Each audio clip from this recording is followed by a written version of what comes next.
देवासाठी येत आहे, काहीतरी कारण असेल, मी येतोय म्हणून येतोय, मला टाइमपास करायचा आहे माझ्या जीवनाचा, तिकडे वेळ जात नाही, तिकडे वेळ जात नाही, तिकडे वेळ जात नाही, म्हणून मी चर्चला येत आहे, भक्तीला येत आहे, कदाचित भक्तीला जाऊन माझा वेळ जाईल.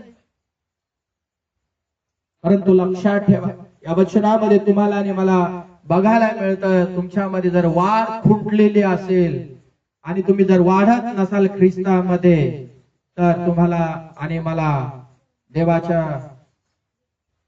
उपस्थितीमध्ये येऊन फायदा काहीच नाही. देव बदलण्यास तयार आहे, पवित्र आत्मा बदलण्यास तयार आहे, पण आम्ही बदलण्यास तयार नाही. आमेन. आमची बोली भाषा बदलण्यास तयार नाही. म्हणून या ठिकाणी लय, कारण हे गुण तुमच्यामध्ये असून, देवाचे गुण तुमच्यामध्ये असून ते वाढते असले तर काय, आपला विद्यार्थी मुलगा शाळेमध्ये जातो आणि या वर्षामध्ये तो 9वीला आहे उदाहरणार्थ, आणि 9वीच्या विद्यार्थ्यांना आज 60% पडलेले आहेत, तर 60% पडल्यानंतर आई वडिलांना आनंद होत नाही. वर्षभर तू शाळेत जाती, वर्षभर तू अभ्यास केला, आईला भांडे घासू नाही लागली, धुणं धुवू नाही लागली, बरोबर. 60% पडल्यानंतर त्या मुलीचा रिझल्ट निकाल पाहिल्यानंतर धाड धाड धाड धाड फायरिंग चालू. मग वर्षभर तू शाळेत जाऊन काय केलं? फक्त तुला 60% मार्क पडले, फक्त तुला 50% मार्क पडले, काय फायदा आहे? त्यापेक्षा तुझी शेजारची मुलगी बघ, आपल्या शेजारची मुलगी बघ, काम धंदा कापसाला सगळीकडे ती जाते, एवढं करून ती 85% मार्क पाडते.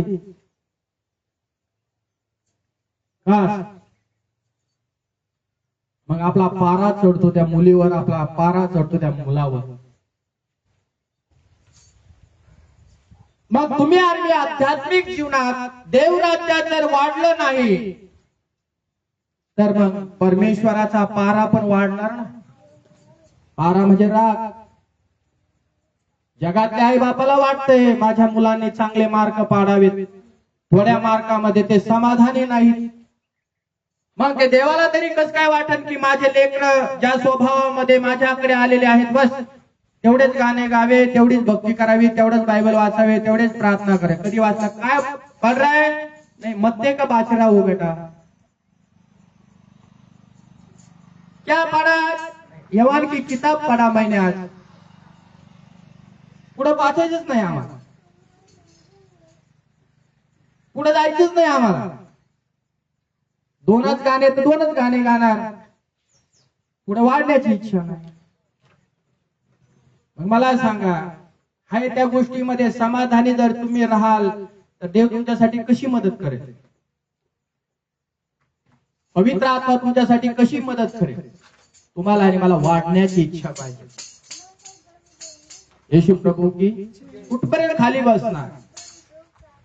कधी म्हणा उठा पास्टर, मला पण संदेश द्यायचा आहे. पास्टर द्या इकडे माईक, मला पण गाणं गाऊ द्या एखादं.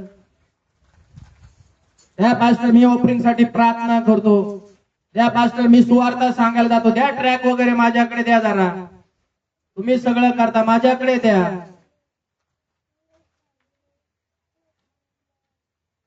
यीशु मसीह की.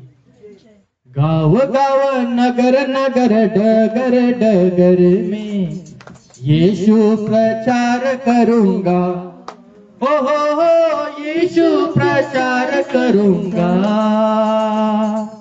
गाव गाव नगर नगर डगर डगर में यीशु प्रचार करूंगा. हो यीशु प्रचार करूंगा. आपण जिथून येत आहोत ना, त्या शेजारच्या लोकांना देखील कळू द्या की तुम्ही पहिले कसे वागत होता, आणि आज चर्चला म्हणजे प्रभूच्या उपस्थितीमध्ये तुम्ही येत असाल, तुमच्यामध्ये काय बदल झालेला आहे तुमच्या शेजाऱ्याला कळलं पाहिजे. तुमच्या जीवनाकडे पाहून त्याने परमेश्वराची स्तुती केली पाहिजे. आणि त्याला हे उदाहरण तुमचं आणि माझं त्याच्या डोळ्यासमोर राहिलं पाहिजे की हा भक्तीला जातोय, प्रार्थनेला जातोय, याच्यामध्ये किती बदल होत चाललाय, याच्या घरातले लोक किती बदलत चाललेत. तो पहिला कसा होता, आज कसा आहे, दिवसांदिवस कसा होत चाललाय. या जगातल्या लोकांनी, शेजारच्या लोकांनी, मागच्या पुढच्या लोकांनी तुम्हाला मार्क दिले पाहिजे. किती गुण द्याल. शेजारच्यांना विचारलं, तुमच्या घरा शेजारी आमका आमका व्यक्ती आहे आणि तो भक्तीला येत आहे, प्रार्थनेला येत आहे, तर मी एखाद्या शेजारच्या घरामध्ये जाऊन त्या व्यक्तीला म्हणाल की तुमचा शेजारच्या व्यक्ती अशा अशा ठिकाणी प्रार्थनेला जात आहे, मग त्याच्याविषयी तुम्ही 100 पैकी किती गुण त्याला द्याल, त्या परिवाराला द्याल. कळते का तुम्हाला? किती गुण मिळणार. त्या शेजारच्या व्यक्तीने म्हटलं पाहिजे 10, 20, 30, 40, 50, 60, 70, 80, 90, बस इथपर्यंत ठीक आहे. पण शेजारच्या व्यक्तीने गुण तुम्हाला जर दिले 10 आणि तो जर म्हटला नाही काय खरं नाही, काय चर्चला जाऊन उपयोग, काय भक्तीला जाऊन उपयोग, काय फायदा काय. तर मग शेजारचा व्यक्ती, अविश्वासू व्यक्ती जर तुमच्या जीवनाविषयी, माझ्या जीवनाविषयी अशी जर साक्ष द्यायला जर लागला, तर आपली भक्ती ही व्यर्थ झाली, सोंगा डोंगाची झाली, वरवर भक्ती झाली. जर शेजारचा व्यक्ती साक्षी देत नाही तर भक्तीचा फायदा काय होईल. आमेन. शेजारच्या व्यक्तीने आमच्या जीवनाविषयी साक्ष देणं हे फार महत्वाचं आणि फार गरजेचं आहे. येशू मसीह की बोला सगळ्यांनी, येशू मसीह की. म्हणून आपल्या शेजाऱ्याकडून किती तुम्ही गुणाची अपेक्षा करेल, मी तसं करेल. कुठल्याही एखाद्या माणसाच्या घरी शेजारी जाईन आणि मी विचारेन, त्या माणसाने जर तुमच्याविषयी बॅड साक्ष दिली तर मग तुमचं या ठिकाणी येणं व्यर्थ आहे.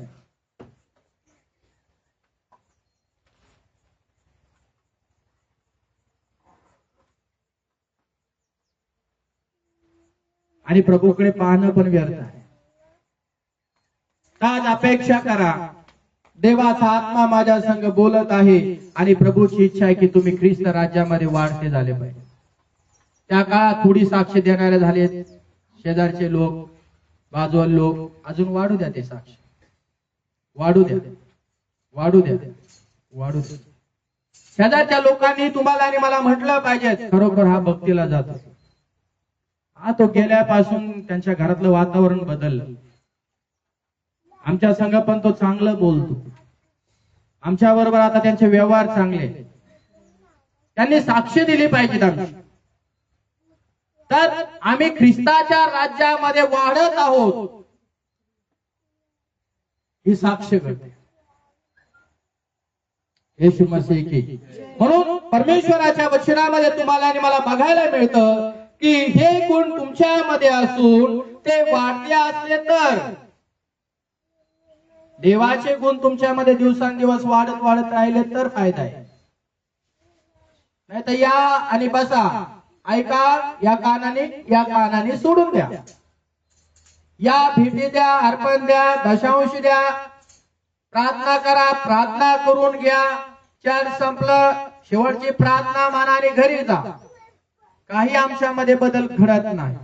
धड बोलण्यात बदल नाही, कशातच बदल नाही.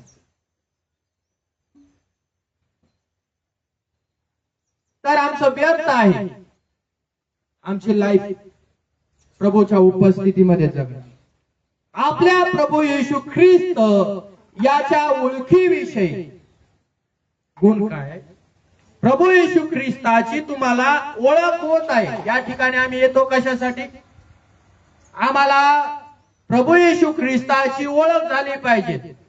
हे वचन कोणाविषयी आम्ही ऐकतो? प्रभू येशू ख्रिस्ताच्या ओळखीविषयी. जगाचा निर्माण करणारा कोण, सृष्टीचा निर्माण करणारा कोण आहे, त्या परमेश्वराला तुम्हाला आणि मला ओळखायचं आहे. हे लक्षात ठेवा. माणसाला नका ओळखू, पहिला देवाला ओळखा. देवाला जर तुम्ही ओळखणारे जर झाला तर देवाचा स्वभाव तुमच्यामध्ये माझ्यामध्ये हळूहळू उतरत राहील. आमेन. तुमच्यामध्ये माझ्यामध्ये त्याचा स्वभाव उतरत राहील. कारण तुम्हाला आणि मला वचनातून प्रभू येशू ख्रिस्ताची ओळख पटत चाललेली आहे.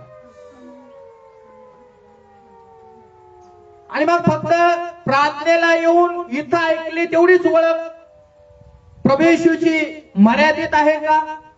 बस एवढेच. आता आज देवाचं वचन ऐकलं, आठवडाभर प्रार्थना करायची नाही, बायबल वाचायचं नाही, गाणे गायचे नाही, आराधना करायची नाही, काही करायचं नाही. चर्च मध्ये ऐकलं ना तेवढीच ओळख. पुढच्या आठवड्यात अजून देवाची ओळख करून घेऊ आपण. नाही. येशू मसीह की. तर आम्हाला प्रभूची ओळख वाढत आपल्या जीवनात करून घ्यायची आहे. त्याची ओळख आम्हाला झाली पाहिजे. तो कसा आहे, त्याचा स्वभाव काय आहे, त्याचं जीवन काय आहे, त्याचं बोलणं काय आहे, त्यांनी महत्व कृत्य काय केलेले आहे, त्याने अलौकिक चमत्कार कसे केलेले आहेत, त्याने लोकांना बरं कसं केलेलं आहे, पापांची क्षमा कशी केलेली आहे, तो कशासाठी आलेला आहे, त्याच्या येण्याच्या मागचं कारण काय आहे, तो कसा लोकांबरोबर बोलला, कसा लोकांबरोबर राहिला, काय काय लोकांच्या जीवनात त्याने केलं, लोक त्याच्या मागे का पळत चालले, आजही जग त्याच्या मागे का निघत आहे, हे तुम्हाला मला कळायला पाहिजे. तर विद्यार्थी काय करत असतात, काम करतात, धंदा करतात, व्यवसाय करतात, सगळं काय करतात, पण आपल्या देवाची ओळख कधी विसरत नाही. ते घरी जरी असेल ना, घरी पण वाचणार आहे ना. वेळ तर वाचा पवित्र शास्त्र, तुम्हाला देवाची ओळख होणार आहे. बघा, जे लोक रस्त्यावरती तुम्ही आम्ही पाहतो, काही लोक सकाळी उठले का पेपर येत असतो बघा, बरोबर आहे का? सगळेजण म्हणा पेपर येत असतो. काही लोकांना अशी सवय ना, चहा घेतला लगेच त्या दुकानात जाऊन बसणार, नाही त्या स्टँड वरती जाऊन बसणार आणि तिथं पेपर घेऊन बसणार. वाचण्याचा पेपर, सुसमाचार, तो जगात काय म्हणतात, लोकमत पेपर, पुढारी, अजून हे पेपरचे नाव आहे पुण्यनगरी. जिकडे गेले का सगळा पेपर वाचत बसणार. इथं काय लिहिलं, तिथं काय लिहिलं, हे बारीक वाचणार, मोठं वाचणार, लई बारीक असेल तर चष्मा लावून अजून वाचणार, डीप मध्ये खोल मध्ये वाचणार. जे लोक रेग्युलर नेहमी पेपर वाचत असतात ते त्यांच्या डोक्यामध्ये ना बघा त्याच गोष्टी असतात. कधी त्यांना विचारा हे उजळणे काय देणार, अरे इथं हे घडलंय, तिथं ते घडलंय, आजच्या पेपर मध्ये हे आलंय, आजच्या न्यूज मध्ये हे आलंय, अरे हे झालंय, अरे इथं असं झालंय, तिथं तसं झालंय. सगळ्या बातम्याचं, सगळ्या पेपरचा अभ्यास करतात. 4, 5, 6, 7 पानापर्यंत ते सगळं बारकाईने वाचतात. 5 घंटे, 4 घंटे ते पेपर वाचतात त्या ठिकाणी.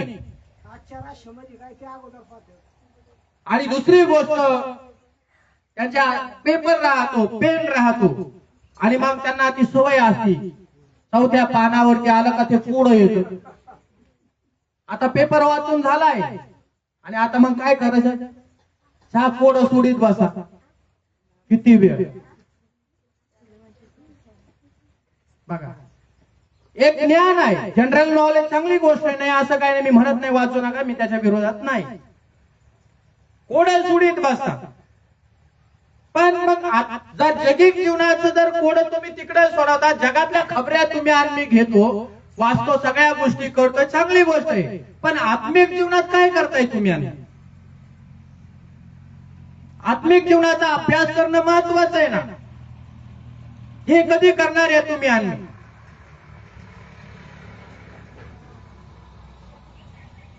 हे फार महत्वाचं आहे. मृत्यूच्या नंतर तुम्हाला आणि मला काय वाचायला संधी नाहीये. जिवंतपणात जोपर्यंत तुम्ही आणि शास्त्राला धरून राहत नाही, जगत नाही, वाचत नाही, काय फायदा नाही. म्हणून ख्रिस्ताच्या राज्यामध्ये तुमची आणि माझी वाढ होणं हे फार महत्वाचं आणि फार गरजेचं आहे. जेवढं तुम्ही आणि पवित्र शास्त्र वाचणार आहे तेवढं तुम्हाला आणि मला ख्रिस्त काय आहे, येशू काय आहे, पवित्र आत्मा काय आहे त्याची तुम्हाला खोलवर ओळख होणार आहे. आता ओळख नाही होत. आठवड्यातून एकदा तुम्ही चर्चला याल, भक्तीला याल, एक तास तुम्ही देवाचं वचन ऐकाल, संदेश ऐकाल, उपदेश ऐकाल आणि तुम्हाला वाटतं मला देवाची ओळख होईल, आठवडाभर काही करणार नाही, तुम्हाला प्रभूची ओळख होणार नाही.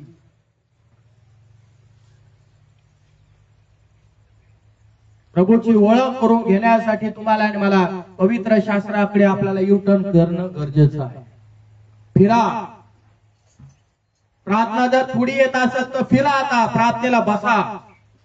पहिले 5 मिनिटं देत होते, आता 20 मिनिटं द्या, 15 मिनिटं द्या, 1 तास द्या, बसा. पहिले पवित्र शास्त्र किती वेळ वाचत होते, आता सोडलंय मध्यंतरी, बसा वाचन करायला बसा. वेळ मिळाला घ्या पवित्र शास्त्र, वाचा पवित्र शास्त्र. बाहेर असाल तर मोबाईलतून वाचा, घरी असाल तर पवित्र शास्त्र हातामध्ये घेऊन वाचायला चालू करा. यासाठी की तुमचं पाचारण काय आहे, तुम्हाला देवाने का निवडलं, कशासाठी निवडलंय, काय कारण आहे, जगातून वेगळं केलं, का केलं, कशासाठी केलं, तुम्हाला ख्रिस्ताची ओळख जास्तीत जास्त व्हावी यासाठी वेगळं केलेलं आहे. म्हणा सगळेजण आमेन. आणि जर मला ख्रिस्ताची ओळख जर होत नसेल तर माझं जीवन निष्क्रिय झालंय, निष्फळ लाईफ माझी. जर या जगामध्ये येऊन 70-80 वर्षात तुम्हाला आणि मला जर पवित्र शास्त्राची, देवापाची जर ओळख झाली नाही तर काय फायदा या जीवनाचा? सगळं वाया गेलं ना. काय करणार? 5 एकर शेती घेतली, 2 बैल घेतले, 4-5 म्हशी घेतल्या, दूध घातलं, काबाड कष्ट केले, असं केलं, या धंदा टाकला, तो धंद्यात यश नाही आला, हा धंदा टाकला, याच्यात यश नाही आला, हे बंद करून टाकलं. 70-80 वर्ष अशी निघून जाते.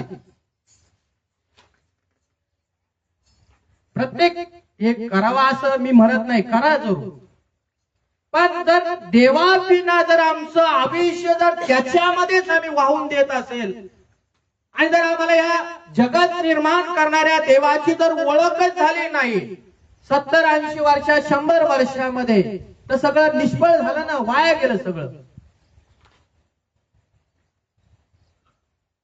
सगळं वाया गेलं आमचं. काय फायदा काय सांगा मला? काय तुम्ही आणि मी आज गेलो, समजा देवाची ओळख तुम्हाला झाली नाही, जगातल्या लोकांसारखं झालं 2 मिनिटं, आणि आज तुम्हाला बोलावून आलं तर काय तुम्ही प्रभू समोर उभा राहून काय हिसाब देणार आहे? असं काय बोलणार प्रभू समोर? तुम्ही जा, मी म्हशी घेतल्या, मी जनावर घेतले, मी गाया घेतल्या, मी धंदा टाकला, मी असं केलं, मी तसं केलं, मी नोकरी केली.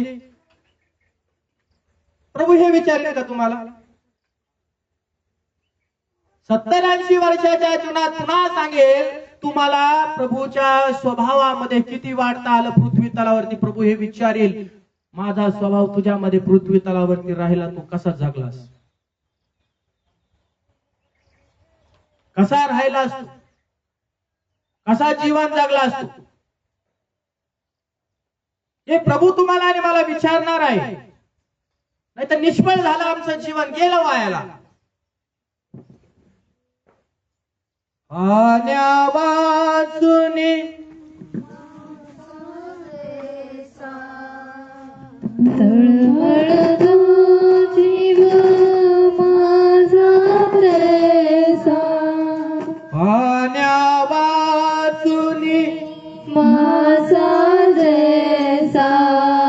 तळमळतो जीव माझा तैसा, कुठवर धीर धरू रे प्रभु देवा, तुला कसा विसरू.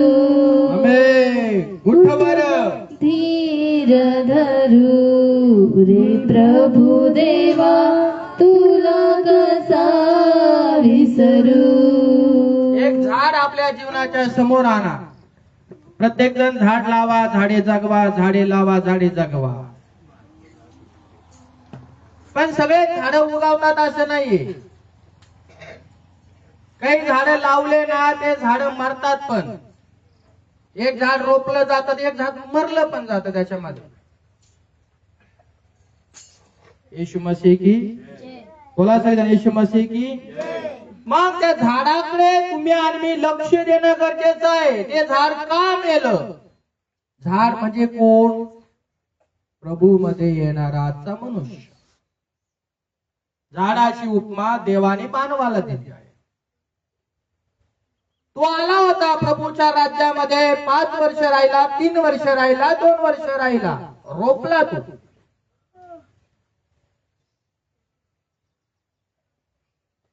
वाढला, पाणी घातलं, वचन घातलं. वाढवणारा देव आहे ना, पॉल तेच म्हणतो. पाणी घालणारा एक, लावणारा एक, वाढवणारा देव आहे. मग त्या माणसाला एक जणांनी सुवार्ता सांगितली. तो सुवार्तेच्याद्वारे प्रभूच्या राज्यामध्ये आला. प्रभूच्या उपस्थितीमध्ये येऊन, प्रभूच्या मंडळीमध्ये तो येऊन भक्ती करायला लागला आहे ना. पास्टर गडात वचनातून मार्गदर्शन करू लागले, वाढू लागला. तो शिकू लागला आणि पवित्र आत्मा त्याला वाढू लागला, देव त्याला वाढू लागला. पण 4-5 वर्ष झाल्यानंतर तो वाढला आणि कालांतरानं त्याचा डेथ झाला. आत्मिक जीवनात तो माणूस मेला. तर मग काय फायदा? समजतं का तुम्हाला?